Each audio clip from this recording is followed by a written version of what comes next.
Okay, we're going to go ahead and get started in the interest of time, and hopefully we don't take up too much of your day here, but we do appreciate you all joining us today. My name is Matt Dietrich. I'm the Assistant Director of Admissions here at the Penn State School of International Affairs. I'm joined by my colleague, who will be mostly in the chat today, Christy Percio, who is the Director of Admissions. We're so happy that you're joining us to learn more about our school, our degree program, and what we're about. And we hope by the end of our webinar today, you find that we're a really great fit for your academic and career goals, and that we can be kind of the stepping stone for you to get into the field that you're interested in. Just a few housekeeping items before we get rolling here today is we do have a lot of information that we'll be sharing with you, but we're happy to answer any questions that you may have, particularly on things that maybe that we missed or your burning questions. We do ask that you use the Q&A box for those questions as opposed to the webinar chat. Sometimes the chat can get pretty busy, and there's a lot of traffic there, and we can miss those. So we want to get to your questions in a timely way. Feel free to ask questions as we go in the Q&A box. You don't have to wait until the end, although at the very end, we will have a dedicated time to answer your questions live. Without further ado, I'm going to go ahead and get started. I'm going to end this poll. Do appreciate you all answering those questions. It's helpful to us to know who's joining us today. And we'll get rolling. So again, we are here to talk about the Master of International Affairs degree at the Penn State University School of International Affairs. Just right off the bat, we cannot talk about any other program at Penn State University other than the Master of International Affairs degree. I understand that a lot of you may be interested in programs that are not the Master of International Affairs, in which case maybe this is not the best use of your time today. So feel free to drop off. If you have questions about any other programs here at Penn State, we're not going to be able to help you. We just don't represent those programs. Penn State's a very big place, and we're not knowledgeable in anything but the Master of International Affairs. We are experts in that, so we can answer questions in our master's degree program specifically. We can answer general questions about Penn State, of course, and we're happy to do so, but any other programs we just can't help with. So if you're not here for the Master of International Affairs, feel free to enjoy the rest of your day doing something else. So let's get rolling. So first, I'm going to talk a little bit about Penn State and the School of International Affairs. If you hear me say SIA from here on out, just know I'm talking about the School of International Affairs. Just easier for us to say SIA, and that's kind of colloquially how we refer to our school. So some quick SIA fast facts. We are a professional master's degree in international affairs. Our program is designed to help students get the skills that they need to get a job once they graduate, to keep it kind of plain and simple. It is different than an academic degree where you are doing research, writing papers, doing a master's thesis with the intention to work in academia or get a PhD. Some of our students do go on to get PhDs and work in academia, but is not the most popular post-graduation option. Most of our students are interested in going into the industry, public-private sector, and working on a variety of issues professionally. We are a member of the Association of Professional Schools of International Affairs, or APSIA for short. This is just a fancy way of saying that our program is the real deal. It is legitimate in the international affairs space. We are recognized by the consortium as one of the top schools of international affairs globally. So if you decide to join us in the future, you will be getting a top tier education with preparation for jobs in international affairs post-graduation. We offer an interdisciplinary, flexible, and customizable curriculum, which we'll talk about in a little bit. We also offer education abroad. If you are a resident of the United States and you're interested in using our program to study abroad for a semester, you can do so without delaying graduation. It's a really great thing to add to your resume, give you cultural and language immersion. For those of you who would be joining us from outside of the United States, this would be study abroad, but in some cases, you could use our program to go abroad again if you so choose. We also have elite experienced faculty. So our faculty range from former folks who have worked in public service for the US federal government, some governments abroad as well. Actually, we just hired and brought on the former Italian ambassador to the Dominican Republic, which is a really cool aspect of our program. We also have folks who are scholars in international affairs, international law, media and journalism, economics, and others. You get support from all of our staff here at the School of International Affairs. So from now until you enroll in our program, Christy and I will be with you, helping you throughout the process through admission, the application, admission, matriculation, and enrollment. And then once you join us, we'll pass you off to our very capable staff, academic advising, career services, student affairs, and others who will ensure that you are not only enjoying your time here, but making the most of it and succeeding through the program. We also have an over 90% career attainment rate. It is at 93.8% within 1 year of graduation. We're really proud of this number. It just speaks not only to the quality of our staff in helping students get jobs once they graduate, but also our students and how great that they are in pursuing their careers, their first jobs, and what have you. Talking a little bit about our curriculum flexibility, this is, I think, a part of our program that folks really enjoy, particularly when they're going through the classes. Our core curriculum includes the following. So you'll take classes in economics, international relations theory and diplomacy, some international law courses, economics, as well as a multi-sector and quantitative analysis class, or research design, whichever you so choose. But then you can choose one of 12 concentrations. So our core curriculum includes those previous courses, but then you can choose one of 12 concentrations where you will take electives at Penn State to form those concentrations. And they range from data analytics to humanitarian response and human rights, international business and economics, international security studies, Middle East studies, African development, development policy, and others. When you are taking electives, you can take classes in other Penn State graduate programs, although the majority of your coursework will be completed in international affairs. There will be some flexibility for you to take classes in business, political science, history, health and human development, etc. And that'll be worked out with our academic advising team. Here at Penn State, you can start or perfect a foreign language. Some of our students come in knowing multiple languages, and they either want to continue learning one of those languages here within our program or start a brand new one. Some students come in not knowing any other language other than their native language or English, of course, because you can't enter our program without being proficient in English at the very least.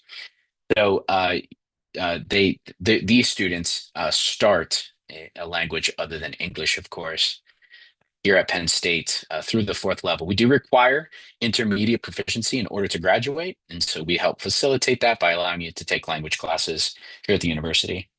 Every student's required to complete a capstone, whether that be a master's paper or an internship. Given the professional orientation of our program, most students are doing the internship.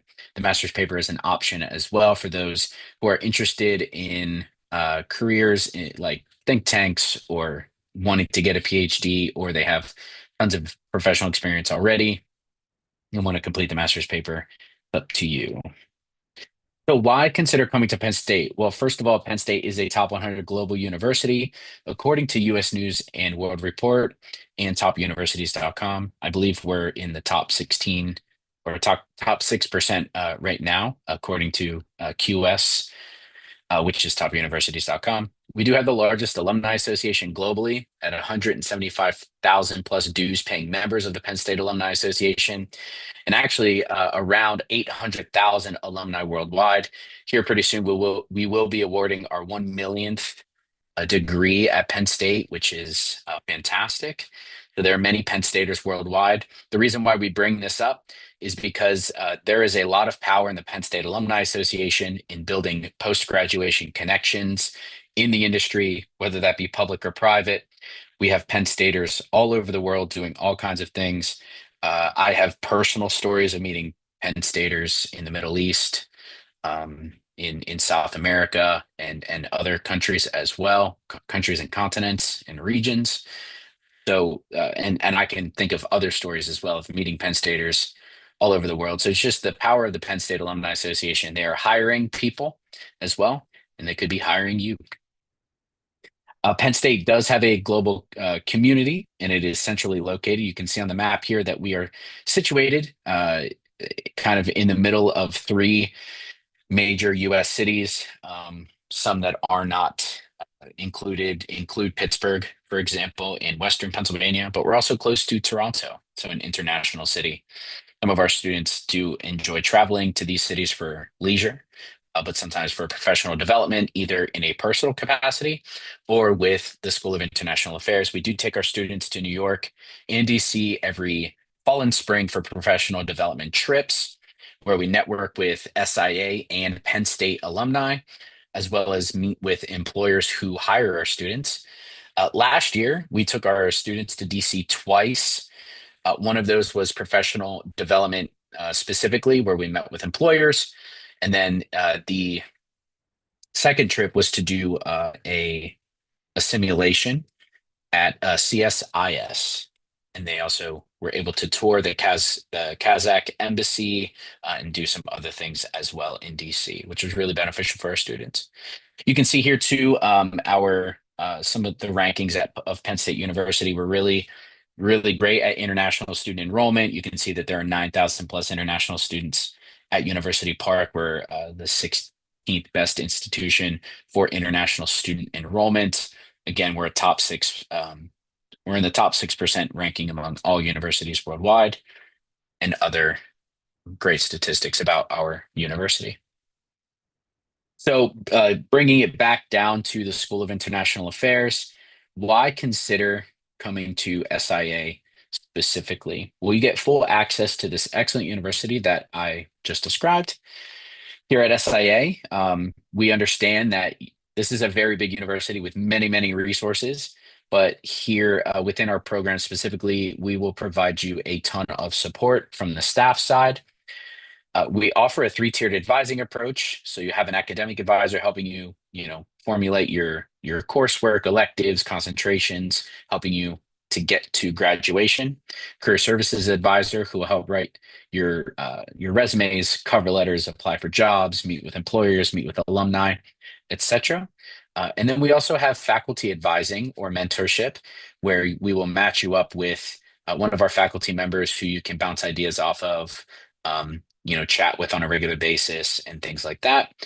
But also, we have a student affairs person as well, someone who can connect you to various resources, someone who will also oversee our Student Government Association, our Black Student Association, and the forming Latino Student Association here at the School of International Affairs.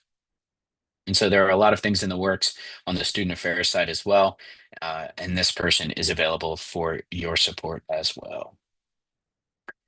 We also have peer and alumni mentorship in the enrollment phase of joining the School of International Affairs in the summer. Prior to starting, we will match you up with a current second year student who has kind of been there and done that, so to speak. And they will be available to you as a resource to help in the enrollment, to find housing, to just understand what it's like to be a graduate student, how to get connected in State College and at Penn State. But we also have alumni mentorship. And so in your first year, you can opt into the alumni mentorship program, and we will match you up with someone who is an alum working in the industry, hopefully someone who is closely aligned with your interests.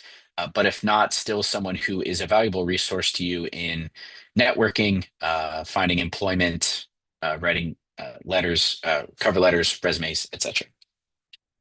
We also have Education Abroad. We're one of very few graduate programs, I think still the only one here at the university that offers education abroad for graduate students. This will include internships and traditional study abroad. Sometimes our students go abroad twice. They do an internship over the summer, and then they just never come back to Penn State. They just go straight to their other country for traditional study abroad, and that is fine too. But it does not delay graduation. And we have plenty of different locations, around 25 or so. Those are listed on our website for our students to engage in. I believe we're also probably one of the only APSIA schools that offers education abroad for graduate students. This is something that is rarely done for graduate students, but you still take graduate level courses that Penn State recognizes. And it, again, does not delay your graduation. It's a great aspect of our program. You also get networking through the Penn State Alumni Association and our career trips, which I described. We take our students to DC, New York. DC has one of the most thriving Penn State Alumni Association networks within the PSAA networks within the US. And so DC, given that it is thriving, young alumni, it's a great way to connect down there.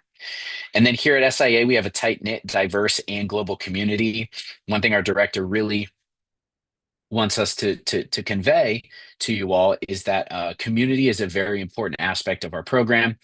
We have students that come from a wide variety of backgrounds: academic, race, ethnicity, gender, et cetera, et cetera. And we really enjoy that our program is full of diverse people within our program. But outside of that, we also have a variety of student events that really build community. Some are international affairs specific focus, like monthly international affairs chats with our director and faculty members. Sometimes staff are involved in those, but also just fun events like trivia night and things like that to help build community and network within the program. And then we have great career services. As I've said, our career attainment rate is very high, and we're proud of that number. Just speaks to the work of our staff and in it, getting students connected to the industry. So working through our application requirements and how to apply, this is kind of the part of the webinar where you really want to hunker down and listen, kind of give you the selling points. Now here's more of the logistics. How do you apply? What are the deadlines? How do you get considered for scholarships? So if you're taking notes, feel free to take notes here, screen record. We do archive these on YouTube, so feel free to go to our YouTube page at some point to pause, rewind, and listen through this again. We also have a best practices in applying to graduate school webinar. We have a few of these throughout the semester, so keep an eye on your email for more webinars on how to really put together the best application for admission to our program. And these, it can be applied to many other programs as well, but we will give you golden nuggets on how to best apply to our program and how to really be a great candidate for admission and scholarships to the School of International Affairs. So first, important deadlines. These are vital. This is how you succeed in putting together the best application. This is step number one. Our merit scholarship deadline is December 31st, 2025. At 11:59 p.m. Eastern Time. We do recommend that you submit an application no later than December 31st, 2025. In fact, we highly, highly, highly recommend, I can't emphasize highly enough, that you apply as soon as you can. There are a lot of benefits to this. One, you'll ensure that all of your materials can be submitted in earnest, and so you will not have to worry about the December 31st deadline. You can kind of get it out of the way. If you're a senior in college right now, if you do it before midterms, then you don't have to study and apply to grad school simultaneously. Between now and December 31st, there are going to be more fee waiver applications of it, or fee waivers available rather, which you can apply for on our website. So between now and the 31st is your optimal time to apply to our program. So I highly recommend that you do so. Also, to be considered for our generous merit-based scholarships, which I will discuss in just a moment.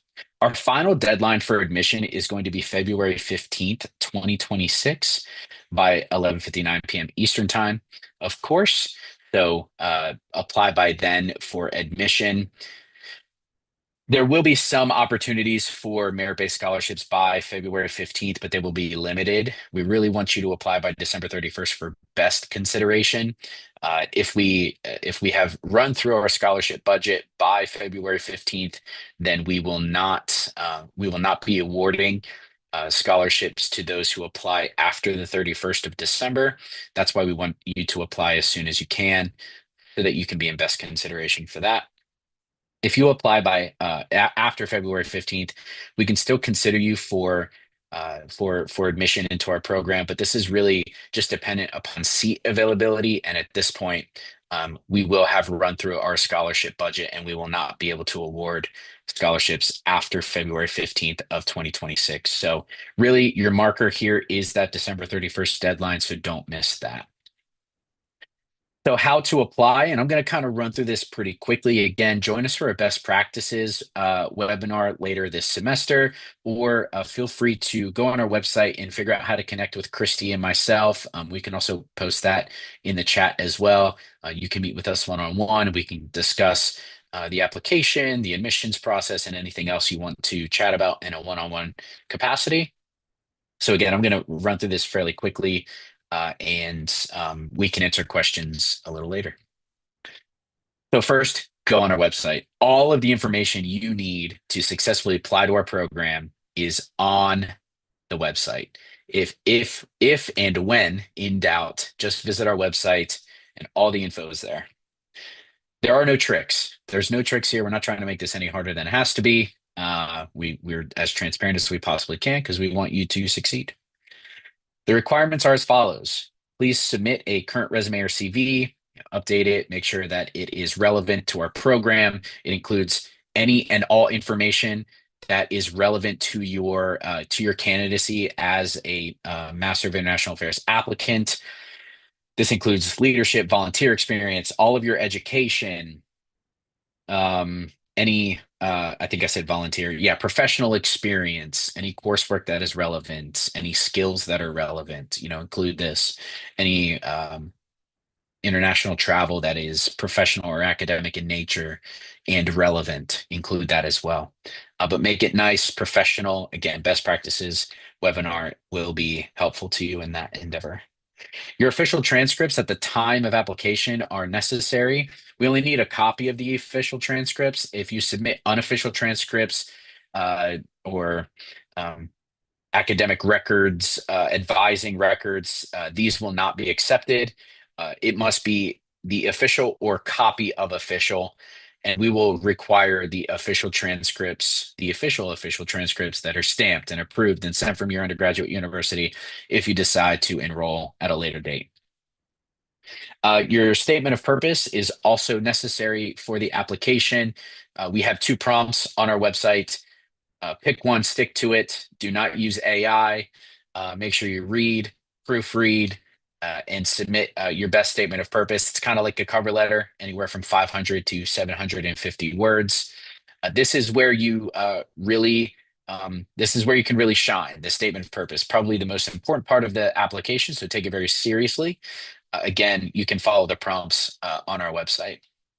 We do need the contact information for two recommenders. We recommend that you have at least one faculty member or professor write a letter of recommendation for you. Two is probably preferred, but at the very least one. And then the other one could be someone who was a supervisor to you at a professional experience that you had, an internship that is relevant to a master's degree in international affairs, or something along those lines. We think, working and being a manager or a barista or something at Starbucks is really awesome. You got to do what you got to do. And I love Starbucks drinks. but maybe not having your supervisor or manager at your Starbucks write you a letter of recommendation, it's probably not as great. That's why we also recommend that you use someone who maybe you worked at an internship at an NGO or a local nonprofit or something to write you a letter of recommendation. That looks a lot better. So just giving you some insider tips on that. We do ask that you complete the program specific questions at the end of the application. There are two supplemental essay questions that are absolutely vital to admission as well as your scholarship consideration. Failure to answer these questions will likely result in a denial of your application. So make sure that you are answering those questions to the best of your ability. When it comes to the statement of purpose and the essay questions, please make sure that you're not using AI or large language models to write these for you. We will check that. We do have software to indicate whether or not you have used it. If you're using Google, the Google Word processor, and you are having it spell check for you, sometimes that will be flagged as the use of AI. So just make sure that you are writing everything in your own words. I do err on the side of if you have a few mistakes, it's probably better than if you have literally zero grammar or spelling mistakes throughout your statement of purpose. At this rate, signifying that that a human wrote your essays is important. We just want your authentic self. This is the important part of that. We just want your authentic self, and AI does not know you better than you know you. For international students, we do need proof of English proficiency, either by IELTS or TOEFL. The minimum overall band score for the IELTS is 6.5.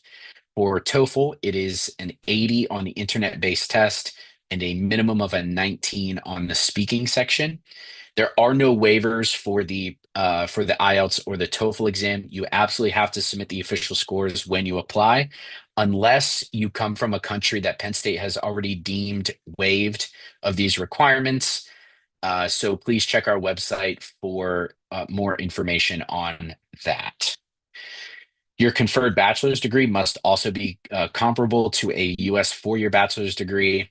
Sometimes this means, for example, our Indian colleagues, if you have a 3-year bachelor's degree and a postgraduate diploma, that would be comparable. But if you only have a 3-year degree, that won't be enough. So make sure you're just checking, again, our website. There is a way to check the degree in which you've earned your country, whether you need English proficiency scores, what type of bachelor's degree that you need, and some other eligibility checklist items there as well. All of the information, again, is on our website. There are no tricks here. To discuss scholarships a little bit, which I imagine there will be plenty of questions on this, of course. Last year, 100% of admitted students for fall 2025 that were eligible for scholarship received some form of scholarship. And we're really proud to say that we were able to, in part, fund some of our students, again, partially for the incoming fall 2025 class. Our scholarships are limited, they're not guaranteed, and are completely based on the quality of your application. We do not have need-based scholarship or need-based financial aid. If you are a resident, or rather a citizen or a permanent resident of the United States, we do recommend that once you apply to our program, just fill out the FAFSA, get it out of the way, and look for and for everybody, once you apply, look for any external scholarships that you can find, fellowships, or other funding loans that are available to you to fund your graduate education, because we cannot fully fund any student within our program. Our scholarships can discount your tuition up to about 60% of the total cost. Again, 60% is pretty high, so you'd have to have a star-studded application. I would say the average discount is anywhere from 40 to 50%. The 60% is really for those top scholarship earners. International students, you can use the scholarship towards the financial guarantee. Your financial guarantee is required to get the I-20, and the I-20 is required to get the visa interview. And as we all know, the visa is required to enter the US. So uh, there are additional steps for international students, and we can help answer those questions. There are no fully funded scholarships available. Again, they're limited and not guaranteed, but they're as generous as we can make them. Okay. We do not offer any graduate assistant or teaching assistant positions within the School of International Affairs. We get this question a lot. If students can supplement their scholarship package or admission or whatever, what have you, or just pay for their school through a GA or a TA position. We just don't have those here within our program, and they're not available. So we do apologize for that. And with that, if you have any questions, we do want to give you some time to ask those. Please go ahead and type those in the Q&A box. Also, we invite you to connect with us. Feel free to, if you're not on your phone already, scan these QR codes to learn how to connect with us. The QR code that says apply will take you directly to our application page so that you can learn more about how to apply, how to submit the application, and please connect with us at any time. We'd love to meet you and get to know you a little bit, and hopefully to see your application come through. And I will give it just a minute or so for folks to submit their questions in the Q&A box, and we'll answer those live right now.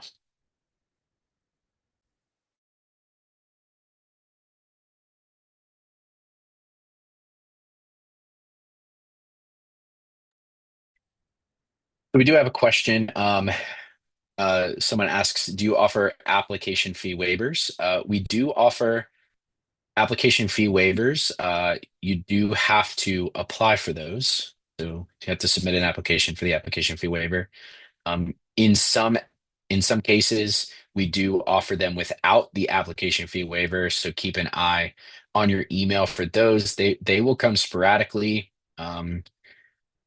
throughout the fall semester, but if you want to be considered for one sooner, then please submit our application fee waiver application, which I believe Christy just maybe gave you in the chat or in direct response to your question. Great.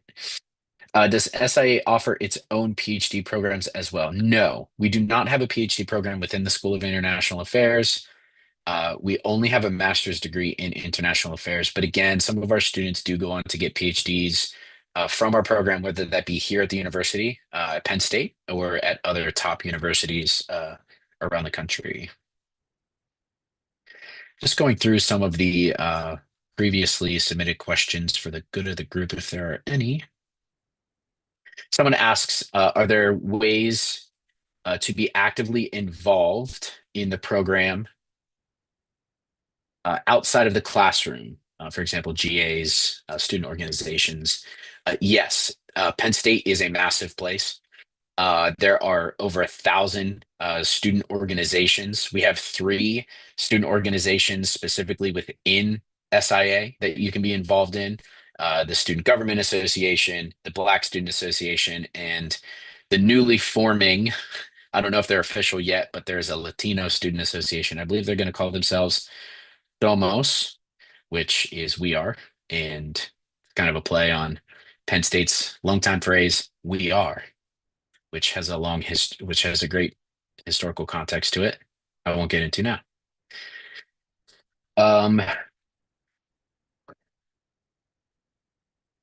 Great. Someone submitted another question. Someone asks if Nigeria is inclusive of countries qualified for the proof of English waiver. Yes, I believe Nigeria is on that list. So if you have a degree from a Nigerian institution, you do not have to submit English proficiency exam scores.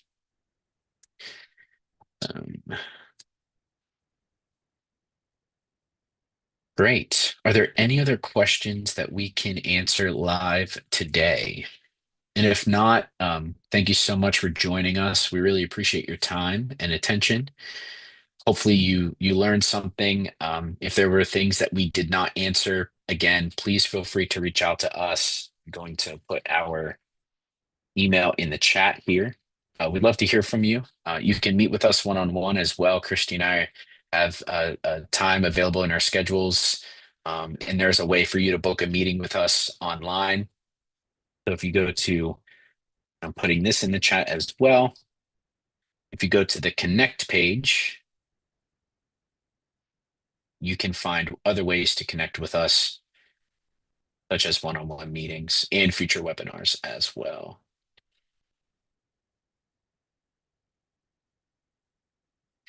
Thank you so much, Camila, for joining us today. We really appreciate it. Let us know if we can connect with Brazilian students that you work with, and we can provide them additional info. Thank you. Someone asks, as there are no quantitative requirements to apply, how heavy are the quantitative requirements once admitted? Yeah, that's a really great point. So first of all, one thing I did not mention is that we are completely GRE optional. So you don't have to submit GRE scores in order to be considered for admission to our program. That many graduate programs across the United States are doing a very similar thing. Um, on the enrolled side of that question, what are the quantitative requirements in the program? You will have to take one research methods class, which will include statistical methods. If you decide to do the data analytics track within our concentration list, it will be obviously very quantitative heavy. Some of the other concentrations will require a deeper level of quantitative analysis as well. Even if you're not in any of the quantitative heavy concentrations, you can still take a heavy dose of quantitative analysis if you want. We do have a multi-sector and quantitative analysis course that you can take, which is just econometrics. You can take game theory, which is statistically heavy. And then there is a panel time series analysis course, as well as some other economics classes, which will be heavy in numbers if that suits your fancy. If it doesn't, that's okay. You can take more qualitative classes as well. I have a PhD degree in history. Hope it would not be a hindrance to be admitted for master in EIA. Are you talking about public and international affairs? So we just only offer an international affairs master's degree. And I would consider if getting a master's degree after having a PhD is worth your time. So just think about that as well. In any case, we'd be happy to receive an application from you, but just to be super clear, it's just a master's degree in international affairs.